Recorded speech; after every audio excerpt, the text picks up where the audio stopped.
Summary of Making It All Work. Winning at the Game of Work and the Business of Life. By David Allen. Getting things done.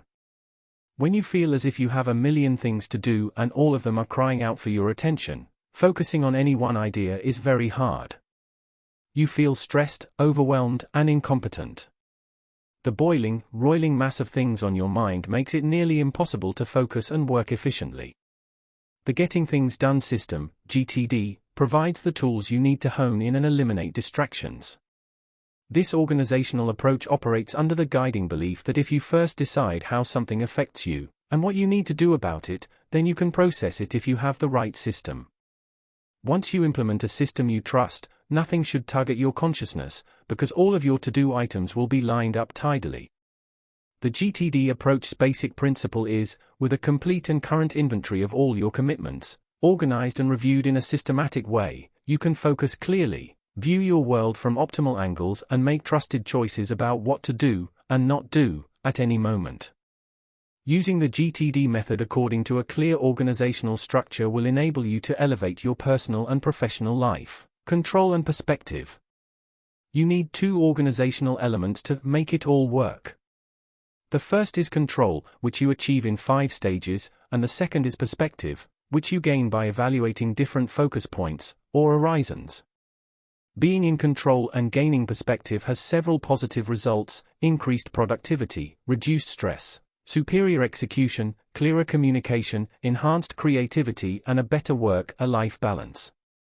The process of taking control, or getting organized, unfolds in 5 stages. Apply the first 3 stages, capturing, clarifying, and organizing, to everything and anything that demands your attention. Then use stages 4 and 5 to reflect on your commitments and engage in specific actions that move you toward your objectives, as defined by your purpose and values. In detail, the 5 stages of control are: First stage of control, capturing. At any given moment, an abundance of things vie for your attention. The capturing process identifies everything that requires your consideration. Some elements in your life are on cruise control, that is, they are working just fine without needing your attention. For instance, your car is running well, the furnace is working, and your child is happy with the new soccer coach. However, when something comes to the forefront of your consciousness, it causes an internal imbalance. For example, say your muffler starts making a funny noise, the room gets too hot or too cold, or the coach yells at your kid during a game. If something is on your mind, the first thing to do is to record it in some way. Begin the capturing process with a mind sweep, a comprehensive search and capture of everything that demands your attention. Take an inventory of your surroundings. What is on or around your desk, in your briefcase, piled on top of your file cabinets and in the drawers? Next, think of anything you've been working on or considering. Capture these things by writing them down, listing them on a whiteboard, stacking reminders in your inbox, sending yourself an email, or keeping a list on your computer.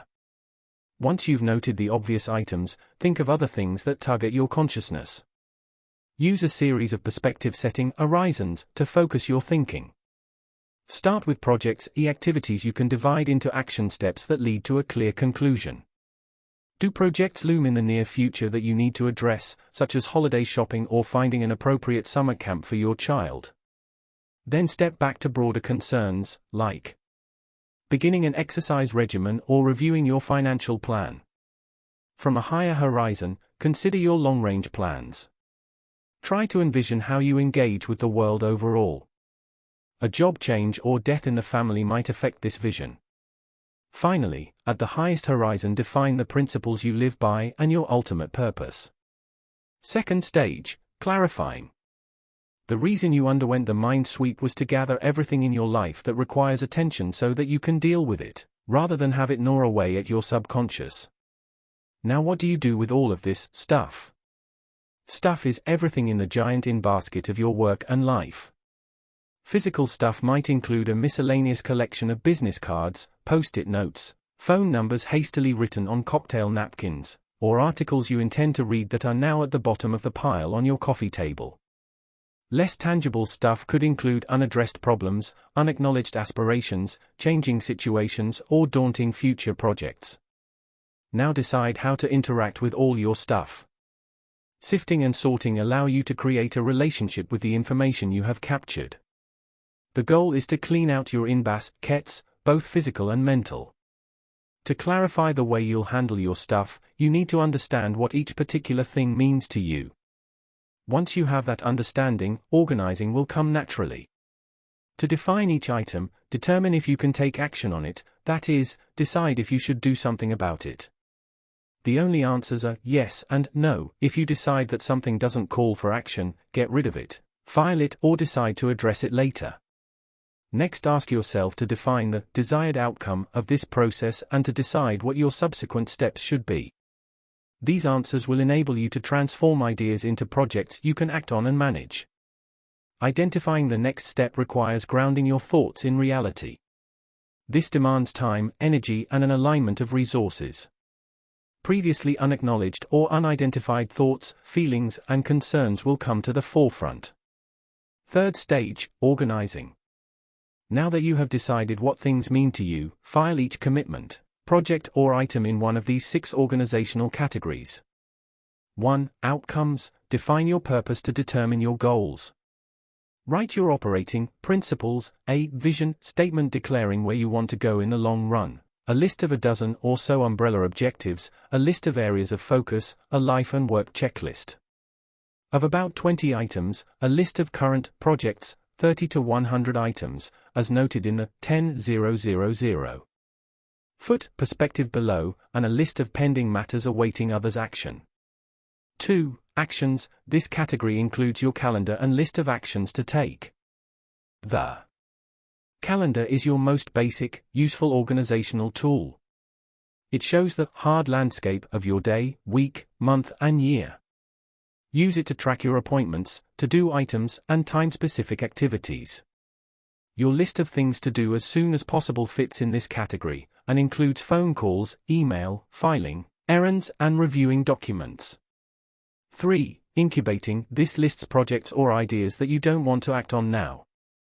4. Support. This file holds materials that support your current projects. 5. Reference. This file holds background information relevant to your projects. 6. Trash. Establish a system for deleting, reviewing, and reprioritizing your items. If you pack your system with out-of-date or gratuitous content, it will stop working. 4th stage, reflect. To experience the relief and freedom of having your activities, commitments, and interests organized into a structured system, periodically review your information and update it to match the current reality of the various facets of your life. If you let your new system get bogged down with obsolete data, your outdated inventory will re-emerge to take up your time and energy again. Reviewing your system means continuously updating its contents and refreshing your outlook. 5th stage, engaging actions. Your ability to stay in control depends on how you assign your resources. At this stage, determine your next steps. You'll know you are ready to act when you can answer 3 questions. What has to happen first? What does it look like? Where will it happen? Divide your engagement factors into 3 categories: strategy, limiting factors, and action options. You can further divide the strategy category into purpose or principles, vision, goals or objectives, areas of focus and responsibility, projects and actions, using some of the information you've already assembled. The actions you take must be in harmony with your long-term goals, values, and commitments. Context, time, and energy can inhibit your progress.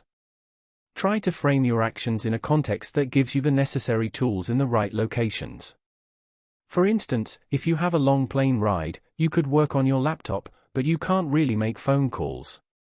Time is another limiting factor. You'll need to decide how many hours each action needs and determine if you have that much time available. Last, consider your energy level. What are you physically able to accomplish? The horizons of focus. During the action stage, 2 processes overlap: getting in control and gaining perspective. That's where the rubber hits the road, and you can get to work. The farther you are from a commitment, the more clearly you can see it and plan for it. So after you go through the 5 stages of gaining control, use the following horizons of focus to build your sense of perspective and clarify your goals.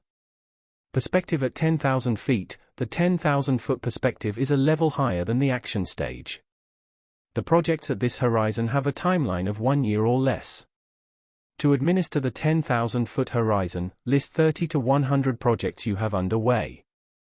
Review this list weekly, or more often if a project is falling behind or out of control.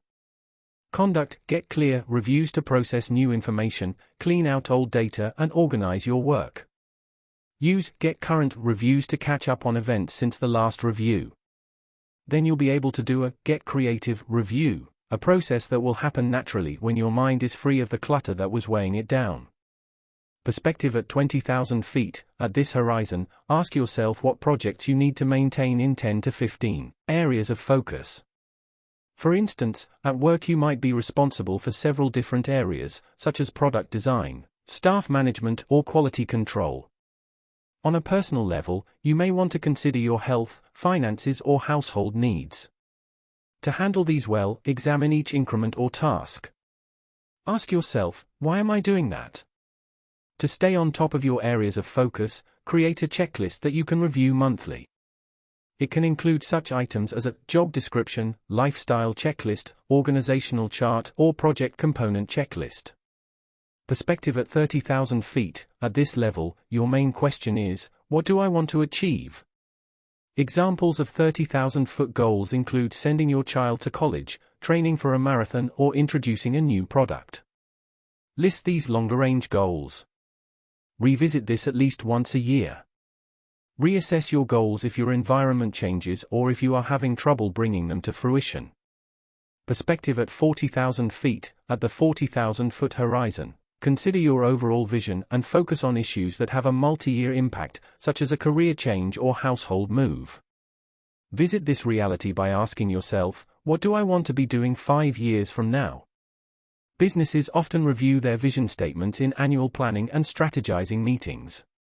However, life cycle events such as the birth of a child, marriage, divorce, or death also can trigger the need to assess your reality from this perspective. Perspective at 50,000 feet. This perspective's high altitude invites you to ponder life's great questions. What is my purpose? Why am I here? This contemplation allows you to connect in a profound way with your true purpose and principles. This does not need to be a formal endeavor. However, if your internal compass is aimless, you won't know which direction to travel to reach true fulfillment. When you explore things that are truly meaningful to you at your core, you gain an understanding of the wellspring of your values, ethics, and ideals. This will create a resource that can guide you when you have to make difficult choices.